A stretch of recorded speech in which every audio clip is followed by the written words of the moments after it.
Hello दोस्तों। DElEd third semester में हम लोग मापन एवं शैक्षिक मूल्यांकन के बारे में पढ़ेंगे। शैक्षिक मापन के चर के बारे में हम यहाँ पर जानेंगे। स्तर के बारे में पढ़ा दिया था, चर को पढ़ेंगे और स्तर को रिवाइज करेंगे। ठीक है, चलिए आगे बढ़ते हैं। यहाँ पे मापन के चर के बारे में हम जानेंगे। क्या होता है मापन के चर? चर क्या है? चर वह गुण या विशेषता है जिसका मान एक व्यक्ति से दूसरे व्यक्ति या एक दूसरे वस्तु से दूसरी वस्तु में बदलता रहता है। शैक्षिक मापन में मुख्य रूप से दो प्रकार के चर होते हैं। चर कितने प्रकार के होते हैं? दो प्रकार के होते हैं। ठीक है ना? चर का मतलब होता है ये वेरिएबल बदलना। कभी चर एक्स का आपने पढ़ा है ना बीजगणित में, क्या होता है एक्स का मान कभी 2 होता है, कभी 4 होता है, कभी 8 होता है। इसी तरह से कभी 0 हो सकता है।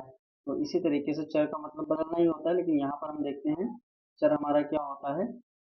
वह चर वह गुण या विशेषता है जिसका मान एक व्यक्ति से दूसरे व्यक्ति या एक वस्तु से दूसरी वस्तु में बदलता रहता है। समझ में आया?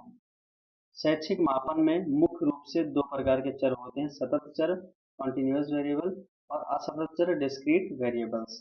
ठीक है, चलिए आगे देखते हैं सतत चर के बारे में।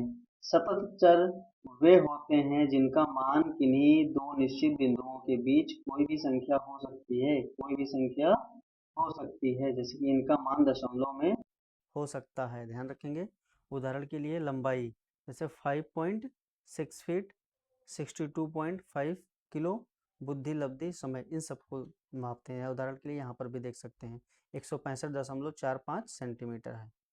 ठीक है, आगे बढ़ते हैं। असतत चर के बारे में हम देखते हैं। असतत चर क्या होता है? असतत चर वे होते हैं जिनका मान हमेशा एक निश्चित पूर्णांक होल नंबर होता है। इन्हें छोटे भागों में या दशमलव विभाजित नहीं किया जा सकता।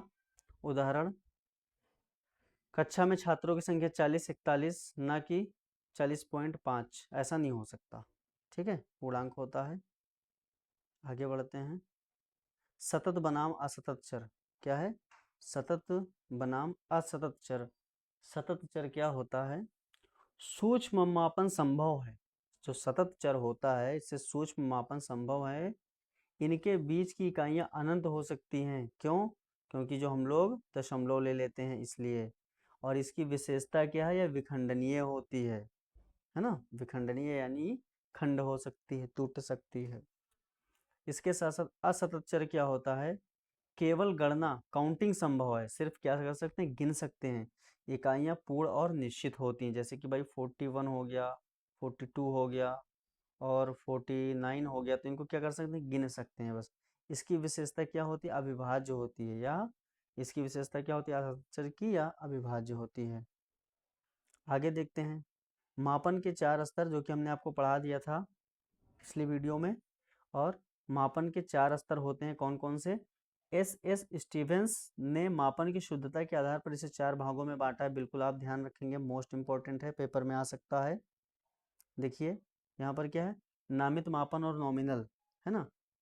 इसको, यह मापन का सबसे निम्न और प्राथमिक स्तर है, कल पढ़ाया था, ध्यान रखिए।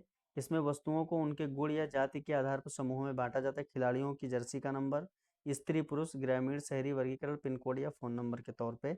यहाँ पर देखो जेंडर में के तौर पे बांट दिया कि मेल सारे एक तरफ, है ना? नामित कर दिया है, उन लोगों को माप दिया है कि भाई ये पुरुष होंगे, ये फीमेल होंगे, ये मेल होंगे, है ना? रेटिंग के आधार पर। चलिए दूसरा देखते हैं, है ना? ये आपका क्या लिखा है? भ्रमित ना हो आप सभी लोग, ये कर्मित मापन लिखा हुआ है। क्या? ये लिखा हुआ है कर्मित मापन। ठीक है ना? ऑर्डिनल मेजरमेंट, समझ में आया? इसमें वस्तुओं को उनके गुणों की मात्रा के आधार पर एक क्रम, रैंक दे दिया जाता है।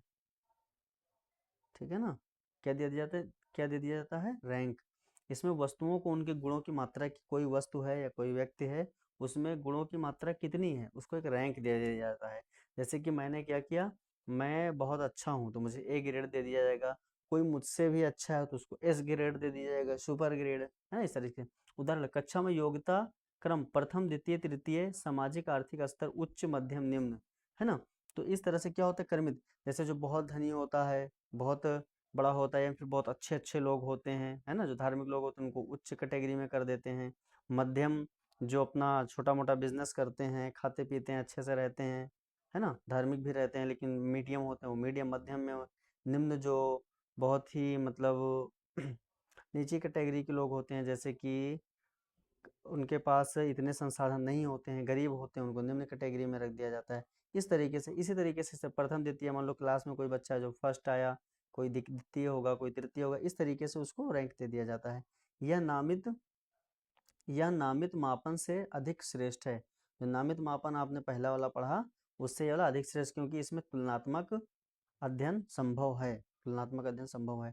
थर्ड वाले में देखो, अंतराल मापन, इसको हम अंतरित मापन भी लिख सकते हैं। अंतरित, ऐसे अंतरित मापन भी बोल सकते हैं, ठीक है ना।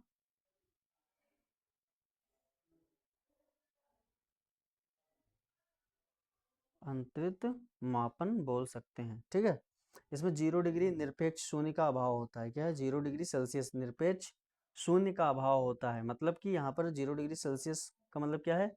अगर 0 डिग्री सेल्सियस, तो जीरो का मतलब यहाँ पे क्या है? अंत नहीं है, खत्म नहीं है, क्योंकि तापमान सिर्फ जीरो पे नहीं खत्म होता, उससे नीचे भी -1 डिग्री पे सेल्सियस पे भी जाता है, ठीक है।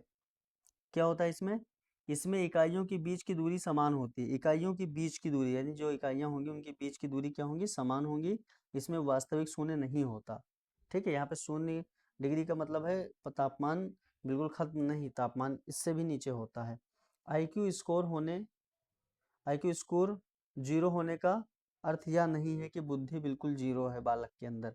कैलेंडर के वर्ष और समय, ठीक है। चलिए आगे बढ़ते हैं, है ना। इसको अनुपात मापन या फिर अनुपातिक मापन भी बोल सकते हैं। अनुपातिक मापन भी बोल सकते हैं, ठीक है ना। अनुपातिक मापन भी बोल सकते हैं। यह मापन सबसे वैग यह मापन का सबसे वैज्ञानिक और सर्वश्रेष्ठ स्तर है। इसमें वास्तविक शून्य एब्सोल्यूट जीरो मौजूद होता है। ध्यान रखेंगे, पेपर में आ सकता है, लिखना होगा आपको। इसमें जोड़ घटाव गुणा भाग गणितीय संक्रियाएं शामिल होती हैं। दूरी, वजन, आय, ऊंचाई, इस तरीके से।